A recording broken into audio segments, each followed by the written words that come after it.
Bonjour et bienvenue sur la chaîne de Studio Jiminy. Je suis Nicolas Gir et ensemble on va aborder un sujet qui a été maintes fois évoqué sur YouTube notamment et sur les internets d'une manière générale dans la façon d'effectuer la prise de vue et dans la post-prod qui va avec. Aujourd'hui on va parler lévitation.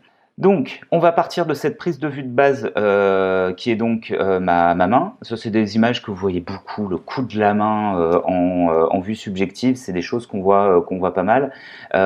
N'hésitez pas à apporter votre petite pierre à l'édifice, mais aussi à voir comment vous pouvez traiter le truc de façon différente. Et donc, ensuite, on a trois photos de plumes qui ont été réalisées. Peut-être même en prendre... Ouais, il y en a une quatrième qu'on va aussi récupérer. Tac. Donc là, on va partir sur 4 plumes.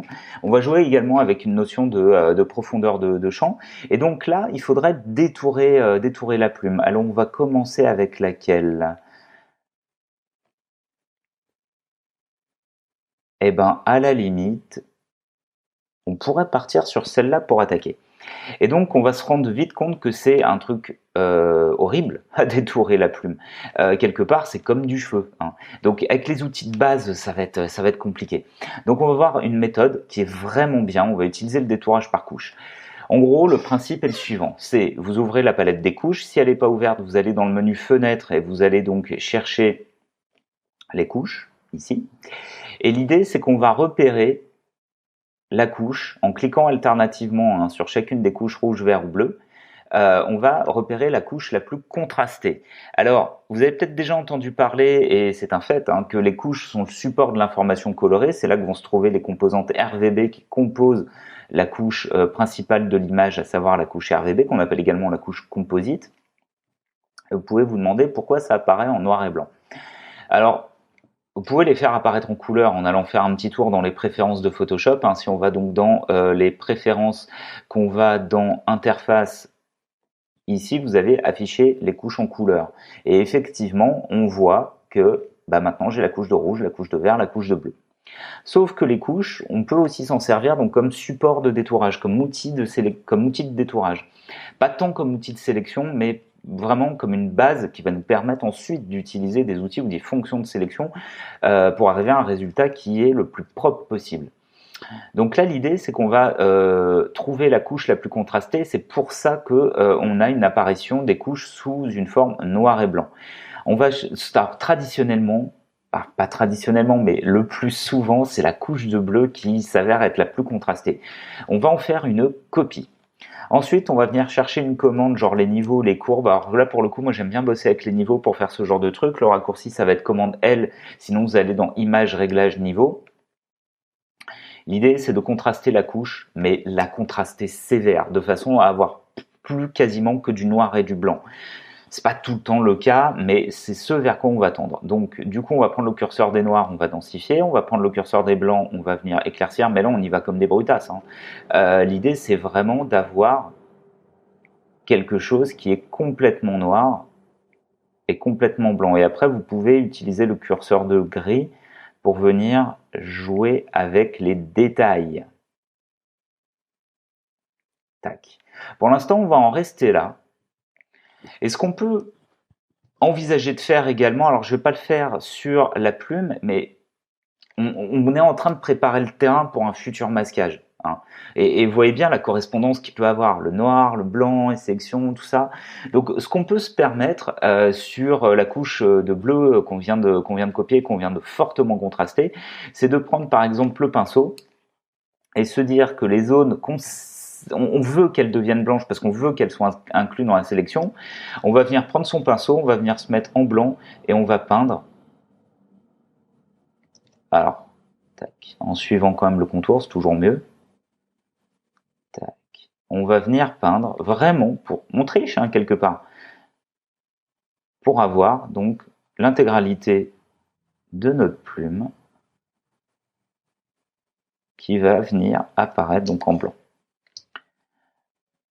Alors attention, évidemment, cette zone-là, elle doit rester noire parce que ça correspond à une zone de transparence. Pareil, les petites zones ici, ça correspond à une zone de transparence, mais vous avez certaines zones, comme par exemple là, c'est de la texture de la plume, donc ça, on veut que ce soit pris en compte. Donc on peut passer un petit peu de temps à venir filer un coup de main à la commande niveau pour achever l'ensemble. Après, on va voir qu'on va quand même devoir passer par une phase de sélection classique. Donc du coup, on pourra rattraper le coup derrière. Tac, là par exemple, on va venir rajouter du blanc. Tac. Et donc, une fois que ça c'est fait, on va aller par...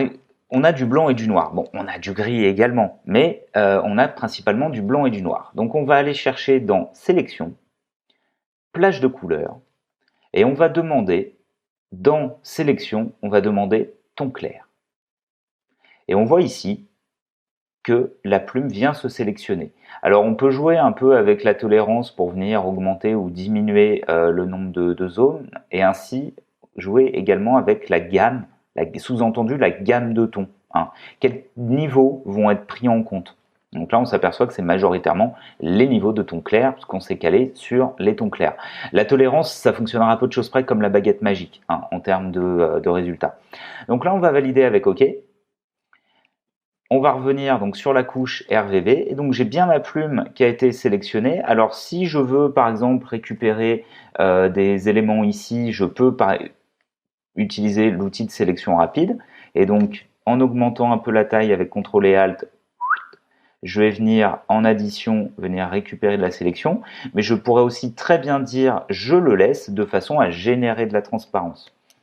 Et donc une fois qu'on a calé notre sélection à l'aide de la commande sélection plage de couleurs, une fois qu'on a travaillé le contraste de la couche de bleu, là par exemple, tu vois, je me rends compte, j'ai une petite sélection qui sert à rien puisque il s'agit d'une tache sur le fond.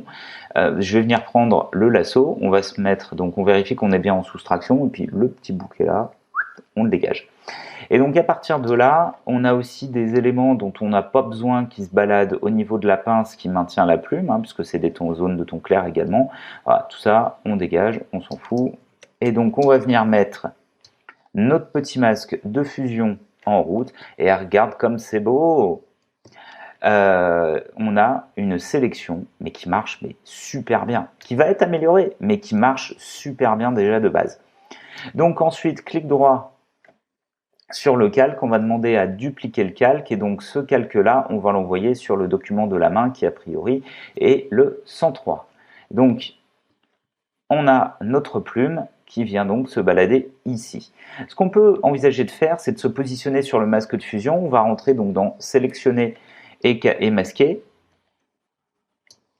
On va cocher rayon dynamique, augmenter un peu la variable du rayon, prendre notre petit pinceau d'amélioration des contours. Là, pareil, on va venir augmenter un peu la taille, et on va simplement, alors ça c'est un peu gros, voilà, tu vois, sur les bords, tranquille, à la cool, on va venir passer des petits coups. Voilà. On va valider avec OK pour renvoyer donc notre résultat d'amélioration du masque sur le masque de fusion, donc du calque de la plume. On peut lancer un petit commande T et jouer avec la rotation pour venir mettre en place donc notre plume. Et on va faire exactement la même chose pour les photos suivantes. Donc sur celle-là, je peux fermer le document, j'en ai plus besoin. On va partir sur celle-là. Donc là, on va faire la même chose. On va partir donc sur les couches. La couche de bleu, je duplique la couche de bleu, je lance les courbes ou les niveaux. Je préfère jouer avec les niveaux, mais donc je lance les niveaux. Raccourci commande L, sinon menu image, et ensuite sous-menu réglage niveau. Et donc là, on cherche le contraste le plus balèze qu'on va pouvoir avoir.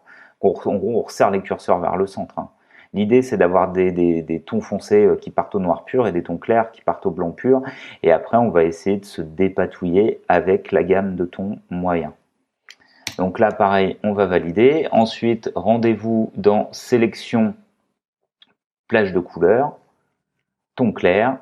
Constate ici, ça fonctionne plutôt pas mal. Alors, on peut peut-être jouer avec la tolérance, la revoir un petit chouille à la baisse. Peut-être la gamme aussi. Tac, on va valider donc avec OK. Donc là, pareil, je me rends compte que j'ai des zones qui ont été récupérées dont j'ai pas besoin. Donc on va venir plutôt avec le lasso. On vérifie qu'on est bien en soustraction, Donc là, on va venir faire un petit tour, tac, par ici. Voilà. Là aussi, on n'en a pas besoin. Là aussi, on n'en a pas besoin. Là, j'en vois un petit bout qui tourne. Et donc ensuite, couche RVB, retour dans la palette des calques, masque de fusion, et bim. Ensuite, on va donc envoyer ça sur donc notre document de travail. Voilà. Oh, ça marche bien. Donc là, effectivement, on voit qu'il y a des petits soucis avec le masque. Donc ça, on va venir les corriger. Sachant que notre plume, on va plutôt la caser quelque part par là et peut-être même réduire un petit peu sa taille. Tac. En validant avec entrée, donc la commande de transformation. Donc ensuite, le masque de fusion, sélectionné et masqué. Le rayon dynamique. Tac. En espérant que ça passe. Ensuite, donc là pareil, on va venir faire donc le petit tour ici. Pareil, le petit tour ici. Donc l'idée derrière ça, c'est d'affiner le détourage comme on l'a fait ici. Hein. Donc là, pareil. Là, on va faire la même chose. Tac.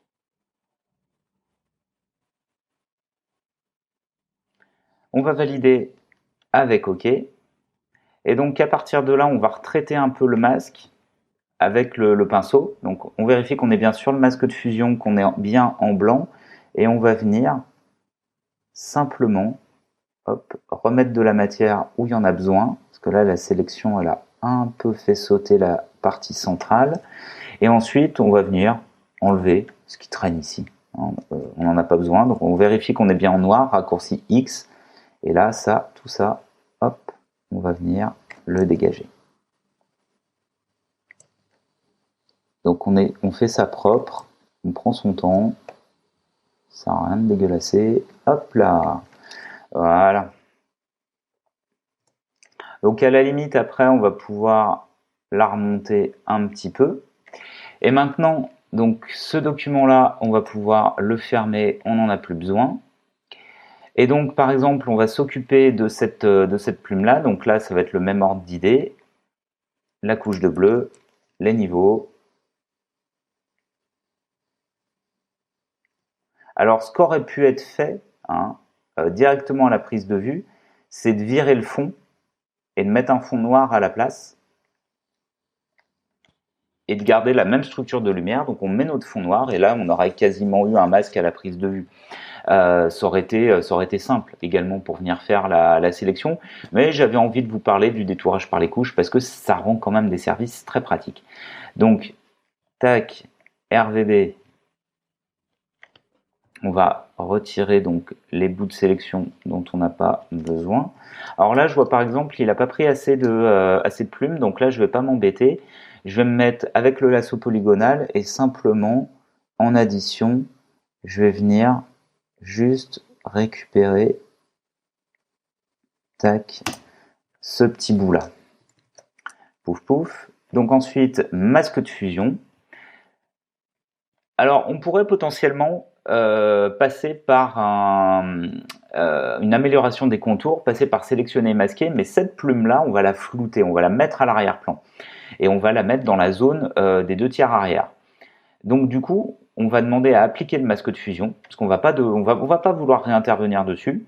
Donc on va demander à dupliquer ce calque. Ensuite, on va emmener ça donc sur nos documents de travail. Donc tac, donc on voit le côté saccage de la sélection d'origine qu'on a réussi à récupérer sur les autres plumes avec sélectionner et masquer. Si on n'avait pas fait sélectionner et masquer, on aurait eu ce genre de rendu, donc c'est franchement pas très propre. Ça, on va le placer donc en dessous. Et là, pareil, un petit commande T. Peut-être qu'on va lui demander une symétrie horizontale. Tac, ça, on va réduire un petit peu la taille. Peut-être jouer avec la rotation. Enfin, ça, on y reviendra dans un second temps. On va valider avec entrée. On va te faire un petit clic droit donc sur la bande du calque et on va demander à convertir en objet dynamique. Et ensuite, on va aller dans filtre, flou. Alors là, je vais prendre le flou gaussien parce que ça va relativement vite et que ça fonctionne bien en termes de notion de profondeur de champ. Maintenant, vous pouvez essayer de voir avec d'autres flous, notamment de la galerie d'effets de flou, si vous n'avez pas des trucs plus intéressants en fonction de l'objet que vous êtes en train de flouter. Donc là, on va valider avec OK. Je pourrais revenir sur mon flou gaussien en double-cliquant sur son nom et donc reprendre le réglage où je l'ai laissé puisque je suis sur un objet dynamique. Donc là, par exemple, on va lancer la transformation et ce qui est intéressant, c'est qu'on vient d'avoir un message que j'ai passé un peu vite, mais en gros qui nous disait que les filtres sont désactivés pendant la phase de transformation sur les objets dynamiques. Donc on va venir placer ça ici, on peut par exemple le coller là, tac. Et ensuite, donc ce document-là, on va pouvoir le fermer également, on n'en a plus besoin. Et donc on va venir récupérer ce document-là, et là on va faire exactement la même chose que tout à l'heure. On va aller faire un petit tour dans les couches, récupérer la couche de bleu, lancer les niveaux. Maintenant vous êtes au point là-dessus, j'ai aucun doute sur la question, vous allez devenir trop fort dans le détourage par les couches. Donc on va venir jouer avec nos deux curseurs. Alors pareil, dans les commentaires, n'hésitez pas à lâcher si vous avez des façons de procéder différentes, si vous avez des petites astuces, des petits trucs que vous avez pu glaner à droite et à gauche et dont vous voulez faire partager la communauté. Enfin, que vous voulez partager avec la communauté. C'est mieux dans cet ordre-là. Donc, on va retourner sur notre couche RVB. On va attraper donc... non, on va pas retourner sur notre couche RVB. On a oublié un truc. J'ai oublié un truc. On va aller donc dans Sélection, plage de couleurs, ton clair. On valide. Là, on peut retourner ici. Et ensuite, ouais, tu vois, on n'a pas besoin de tout ça. Donc là, le lasso normal. La soustraction. Pouf, pouf, pouf, pouf. On va passer donc par ici. On va passer donc par ici. Voilà, là ça aussi on dégage, ça aussi on dégage. Et voilà. Et donc là, petit masque de fusion. Je pourrais presque faire un calque par copier. Mais là pour le coup, est-ce qu'on revient dessus? Non, on n'a pas besoin de revenir dessus. Donc on aurait pu directement effectivement faire un calque par copier. Donc on va demander à dupliquer ce calque, on va l'envoyer sur notre main. Et là ça va être le même ordre d'idée que tout à l'heure. Alors peut-être que celle-là, on va par exemple la placer genre, tu vois, quelque part par là. Peut-être lui changer un peu l'orientation. Et donc pourquoi c'est intéressant de venir composer avec un certain nombre d'éléments? Eh bien, par exemple, ma petite plume ici, que j'ai placée là, qui est légèrement floue, c'est un ton clair. C'est un ton clair et l'œil est tout de suite attiré par les tons clairs. C'est en général là que se dirige le regard en premier. Et donc du coup, ça crée une amorce. Hein, ça crée une amorce qui amène l'œil à l'intérieur de l'image. Ensuite, j'ai une ligne directrice que je donne grâce à la forme de la plume qui emmène vers le reste de l'image où là, on a des volumes qui permettent de circuler à l'intérieur. Et ensuite, les tons clairs permettent de ressortir de l'image. Ça se pense, la composition, c'est important. Donc du coup ici ma petite plume, je vais à nouveau lui dire sur ce calque là on va le convertir donc en objet dynamique pour pouvoir mettre donc notre filtre de flou gaussien en tant que filtre dynamique. Tac, là pareil on sait qu'on pourra revenir dessus, mais là du coup c'est intéressant d'avoir casé celle-là parce qu'elle est moins éclairée, elle est moins lumineuse et du coup elle attire moins l'œil. Je l'ai même, je trouve à mon sens, trop flouté, donc du coup on va baisser un petit peu. Tac. On va partir sur quelque chose comme ça. L'idée, c'est qu'on ait une appréciation de différents niveaux de plan. Hein, avec une plume qui est vraiment très floutée et une autre qui l'est un peu moins. Et donc, du coup, à partir de là, comme on est sur des éléments qui sont tous complètement séparés, on va pouvoir venir jouer avec la superposition de chacun. Alors c'est pas mal d'avoir des choses qui se touchent les unes les autres, qui se chevauchent aussi en termes de composition. Ça aide à animer l'image, à avoir de la circulation, à avoir du mouvement. Donc là on est ici et du coup celle-là plutôt par là. Et après on est un peu comme un peintre, hein, on va positionner ces différents éléments au gré des envies. Et c'est là toute la beauté quelque part d'un logiciel de post-prod, pas tant forcément que Photoshop, ça peut être clairement autre chose, comme je vois Affinity par exemple, où on va pouvoir venir moduler notre composition. Mais je pense que pour que ça marche, il faut qu'on ait déjà en tête à quoi ça va ressembler. Ça montre bien un truc à travers donc les deux exemples de lévitation qu'on vient de faire, parce que j'ai le plaisir de vous annoncer que pour notre histoire de main de plume, on a terminé. Hein. Donc là, vous avez compris que le prétexte, c'était aussi de vous parler du détourage par les couches. Donc je vous recommande vivement de travailler la question. Et au-delà de ça, je pense que la question qui est intéressante à se poser, c'est à quoi ça ressemble à la fin. Ok, je veux faire une image sur la lévitation, je veux faire 2 images sur le thème de la lévitation, mais à quoi ça ressemble à la fin? Est-ce que c'est finalement un personnage qui va être allongé, on a l'impression qu'il dort dans les airs? Est-ce que c'est un personnage qui va faire une cascade? Est-ce qu'on est sur de la nature morte? Est-ce qu'on est sur de l'animalier? Pourquoi pas? Mais à quoi ça ressemble en termes de composition, en termes de lumière et en termes d'effet? Parce que si vous avez le à quoi ça ressemble, si vous savez à quoi ça va ressembler à la fin, ça va vous donner les clés pour savoir comment shooter et comment retoucher. Voilà, eh ben, j'espère que ce petit tuto, ce gros tuto sur la lévitation vous aura plu. Donc hein, comme d'habitude, le petit pouce bleu, n'hésitez pas à partager parce que ça nous aide aussi à avoir de la visibilité. N'hésitez pas à commenter pour nous faire partager vos retours d'expérience et faire profiter la communauté de votre savoir. Rendez-vous sur la chaîne de Studio Jiminy donc pour les masterclass. Vous pouvez également aller faire un petit tour du côté de la page Facebook. Moi, en ce qui me concerne, on peut se toper sur Instagram si ça vous intéresse. Et je vous dis à bientôt pour une prochaine vidéo.